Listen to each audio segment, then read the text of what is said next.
இந்த kitchen window viewers எல்லாருக்கும் வணக்கம். எல்லோரும் எப்படி இருக்கிறீங்க? இன்றைக்கி ஒரு ரொம்ப சுலபமான ஒரு சுவையான ஈரல் வறுவல், ஆட்டு ஈரல் வறுவல் பார்த்துடலாம். இதுக்கு தேவையான பொருட்களும் பார்த்திங்கன்னா எல்லாமே வந்து நம்ம கொஞ்சமாக தான் யூஸ் பண்ண போகிறோம். அதே போல் இதை ஈரலை மட்டும் வேக வச்சுட்டோன்னா நம்மளுக்கு ரொம்ப சிம்பிளான ப்ராசஸ் தான். வாங்க என்னென்ன தேவை, எப்படி நம்ம பண்ணணும் அப்படிங்கிறத ப்ரீ ப்ரிப்பேர் ஏதாவது பண்ணணுமா அப்படிங்கிறத பார்த்துடலாம். ஈரல் வந்து ஒரு 1/4 கிலோ எடுத்திருக்கேன். எடுத்து மஞ்சத்தூள், உப்பு இதை மட்டும் போட்டு குக்கரில் வந்துட்டு ஒரு 3 விசில் விட்டு வேக வச்சுருக்கேன். இது 1/4 கிலோ ஈரல். இப்போ சொல்கிற பொருட்கள் எல்லாமே 1/4 கிலோவுக்கு வேண்டியது தான். நீங்கள் ஜாஸ்தி பண்ணுறீங்கன்னா அதுக்கு தகுந்த மாதிரி எடுத்துக்கலாம்.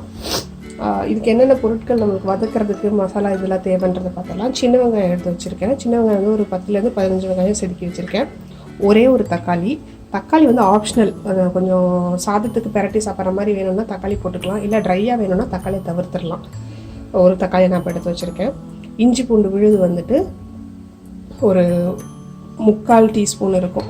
ஒரு டீஸ்பூனுக்குமே கம்மி தான். இது 1/4 கிலோங்கிறதுனால கொஞ்சமாக தான் எடுத்திருக்கேன். இது 4 பூண்டு வந்து தட்டி வச்சுருக்கேங்க.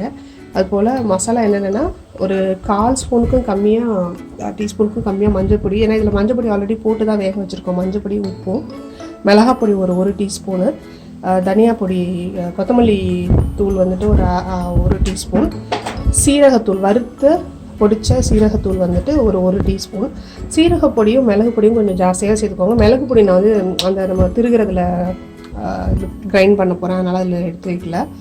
அப்புறம் தேவையான அளவு உப்பு, நல்லெண்ணெய், இவ்வளோ தான் இன்றைக்கி இது தேவையானது. வாங்க இது எப்படி குக்காக பண்ணுறதுன்றதை பார்த்துருவோம். ஒரு 1 டேபிள் ஸ்பூன் நல்லெண்ணெய் சேர்த்துருக்கேன். அதில் சோம்பு ஒரு 1/4 டீஸ்பூன் சோம்பு போட்டு தாளிச்சிருக்கிறேன். சோம்பு பொரிஞ்சிருச்சு. கருவேப்பிலையும் சேர்த்துடலாம். தட்டி வச்சுருந்தோம் இல்லையா பூண்டு, அதை சேர்த்துக்கலாம்.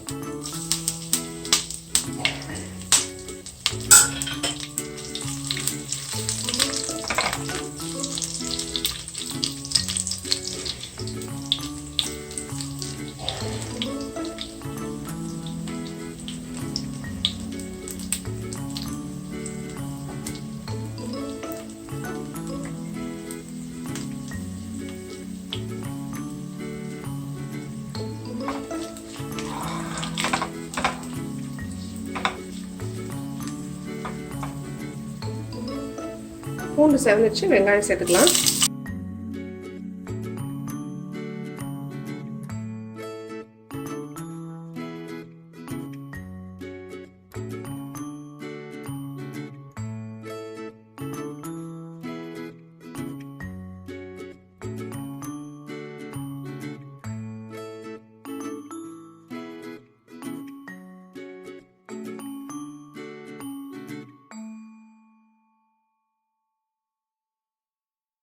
வெங்காயம் நல்லாவே முருகிடுச்சு. இஞ்சி பூண்டு சேர்த்துடலாம். இஞ்சி பூண்டு அரைவை சேர்த்துட்டு அதனோட பச்சை வாசனை போயிட்டோம்.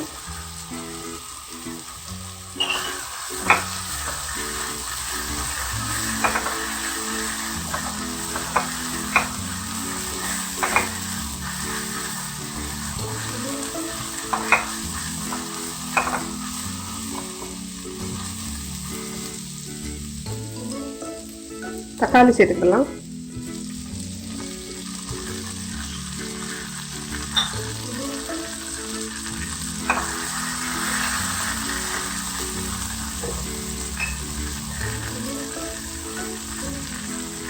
உப்பு சேர்த்துக்கிறதெல்லாம் நல்லா வதங்கி வரட்டும். உப்பு சேர்த்துக்கலாம். உப்பு இந்த மசாலாவுக்கு மட்டும் சேர்த்துக்கிறேன் நான். ஏன்னா ஈரலில் வந்து உப்பு மஞ்சள் பொடியை சேர்த்து தான் வேக வச்சுருக்கேன். கொஞ்சமாக சேர்த்துக்கிறேன். இந்த ஈரல் வறுவல் வந்து ரொம்ப நல்லாயிருக்கும். நம்ம அந்த ரோட்டு கடையில் சாப்பிடுவோம்ல, அந்த டேஸ்ட் வரும். இன்னும் நீங்கள் தோசை கல் இருக்கு இல்லையா, தோசை தவாவில் போட்டு தவா ஃப்ரை மாதிரி செய்து சாப்பிட்லாம். இல்லை இந்த மாதிரியும் நம்ம ஒரு பேனில் வந்துட்டு செய்தும் சாப்பிட்லாம். ரொம்ப டேஸ்ட்டாக இருக்கும். அதுவும் ரசத்து கூட அது கூடலாம் சாப்பிட்றதுக்கு வந்து ரொம்ப நல்லாயிருக்கும். காரசாரமாக இருக்கும்.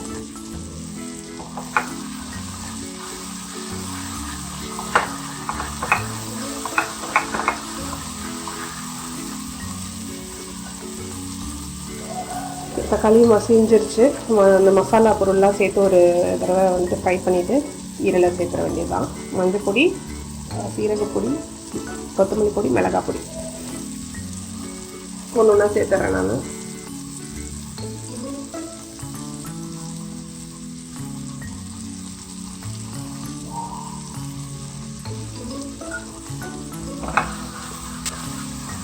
இந்த மசாலா போடும்போது கொஞ்சம் அடுப்பு குறைச்சி வச்சுக்கோங்க, அதெல்லாம் தீஞ்சிடும், இல்லைன்னா கருகிடும்.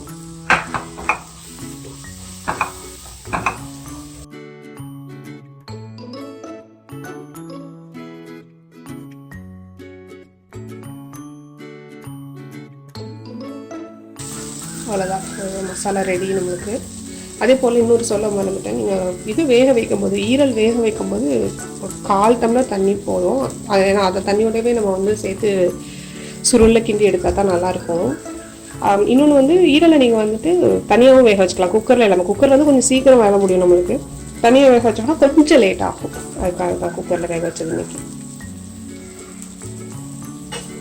இந்த மசாலாலாம் பச்சை வாசனை போயிடுச்சு, எண்ணெயும் பிரிஞ்சு வந்துச்சு. ஈரல் வேக வச்சது வந்து சேர்த்துக்கிறேன் நான். இந்த தண்ணியோடவே விட்டுறேன் நான். இந்த இவ்வளோ தான் தண்ணி வந்து இருக்கு பாருங்க.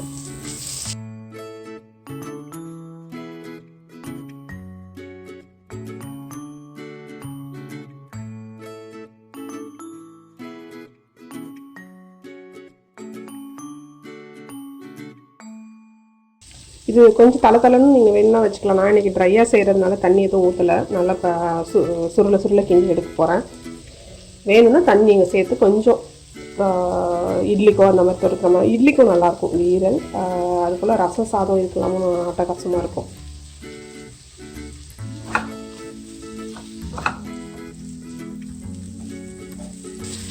மிளகு பொடி சேர்த்துட்றேன்.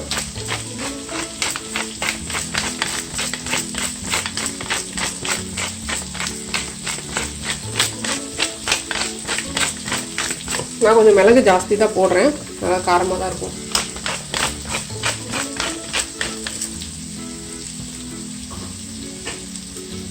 லிவர் வந்து ரொம்ப பிளாண்டாக சாப்பிட்டா அவ்வளோ நல்லா டேஸ்ட்டாக இருக்குது, கொஞ்சம் காரசாரமாக இருந்தால் தான் நல்லாயிருக்கும். அதுபோல் லிவர் எதுக்கெல்லாம் சாப்பிட்லாம், அதில் என்ன கொழுப்பு நிறையா இருக்கு. நிறைய பேர் பயப்படுவோம், மட்டன் வந்து கொழுப்பு நமக்கு நிறையா இருக்குதுன்னு சொல்லிட்டு. ஆமாம், மட்டனில் கொழுப்பு நிறையா தான் இருக்குது, பட் அப்பப்போ சாப்பிட்றதுல தப்பு கிடையாது நம்மளுக்கு.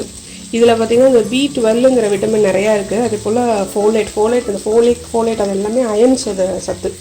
ஸோ அயன் நிறையா இருக்கிறனால தான் எனிமிக்காக இருக்கிறவங்க வந்து இந்த சோறுட்டி, ஈரல் இதெல்லாம் வந்து அடிக்கடி சாப்பிட சொல்லுவாங்க. அப்பப்போ சாப்பிட்டுக்கிறதுல வந்து நம்மளுக்கு பெரிய அளவில் கொழுப்பு சத்து ஒன்றும் உடம்புல தங்கிடாது. கொஞ்சம் லைட்டாக நம்ம சாப்பிட்டுக்கலாம். ஒரே நாளில் எல்லாமே சாப்பிடாம ஒரு வீக்லி ஒன்ஸ் அந்த மாதிரி எடுத்துக்கிட்டோம்னா நம்மளுக்கு வெரைட்டியாக சாப்பிட்ட மாதிரியும் இருக்கும். உடம்புக்கு தேவையான நம்மளுக்கு மாமிசத்துலேருந்து வர வேண்டிய சத்துக்களும் வரும். அதான் இப்போ ஒரு கொத்து அலசி வச்சுருக்கிற மல்லி கருவேப்பிலை போட்டு இறக்கிற வேண்டியதான் நம்ம.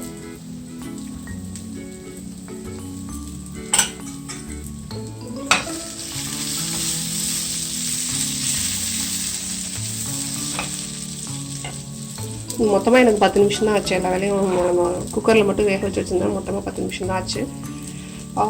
நல்ல காரசாரமான ரோட்டு கடை ஸ்டைலில் மட்டன் லிவர் ஃப்ரை, ஈரல் வறுவல் ரெடி. இந்த வீடியோ பிடிச்சிருக்குன்னு நம்புகிறேன். நீங்களும் செய்து பார்த்துட்டு உங்களோட கருத்துக்களை வந்துட்டு கீழே கமெண்ட் பாக்ஸில் சொல்லுங்கள். சேனல் பிடிச்சிருந்ததுனால, நம்ம கண்டென்ட் பிடிச்சிருந்ததுன்னா சப்ஸ்கிரைப் பண்ணாதவங்க சப்ஸ்கிரைப் பண்ணிக்கோங்க. கூடவே பெல் ஐக்கனே நீங்கள் ப்ரெஸ் பண்ணிட்டீங்கன்னா எல்லா வீடியோக்கான நோட்டிஃபிகேஷன் உங்களுக்கு வந்துடும். வேறு ஒரு வீடியோவில் சந்திக்கலாம் சீக்கிரம். நன்றி, வணக்கம்.